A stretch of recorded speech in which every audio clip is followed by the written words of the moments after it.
Our love will always be when you kiss.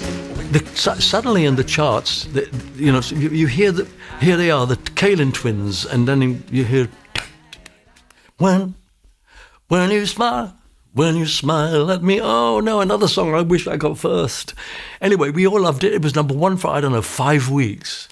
And here's where it went wrong for them, and right for the Shadows and myself, is that we had been invited to, I was given the chance to be on a tour where the Kalin Twins would be the headliners.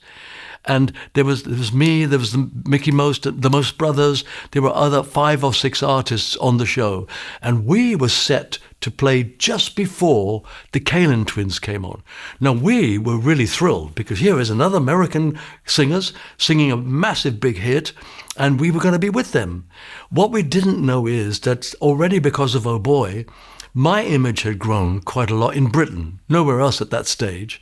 And so every night when we went on, I mean, I still feel bad about it, but I've already met them again and apologized. But we finished our little 20-minute set, the Shadows and I, and the crowds would be shouting and screaming, and then the compere would come on and say, "Now, Kalin Twins." But they didn't get a chance. They didn't get a chance to come on immediately because the fans were saying, "Oh, we want Cliff, we want Cliff," and this went on and on and on. And in the end, their manager came to me and said, "Look, I hate to ask you this, but do you mind? Could we move you down into, say, the first half of the show?" And people have always thought that I'm just a goody two shoes and that I have no strength. But way back then, I realize now. I said no. Because I recognized that we were doing something that you'd never have expected. And it was tough on them, but the Shadows and I decided to stay where we were. And so the Kalin Twins didn't have a very good tour.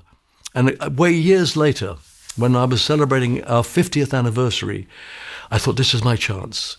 And I got in touch with the Kalin Twins. I said, we're doing a huge, great show at Wembley, the Empire, not the Empire, the football pitch. And I wrote to them and said, would you come on and be with us? They happily said yes.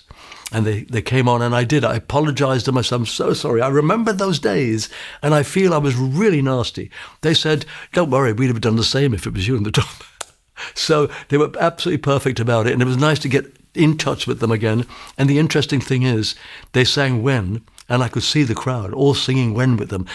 Because, it's a long time ago, but my audience tends to be an adult audience, and they all knew it. So I'm so glad I invented them, because in the end, they got a chance to sing and had the reaction that I'd had when I sang before them. So it was a really good time, and unfortunately, they didn't really make much more. It was really a one-hit wonder, and that's a sad thing for artists, but they've got on with life, they've got married, had children and things, and therefore are still successful people.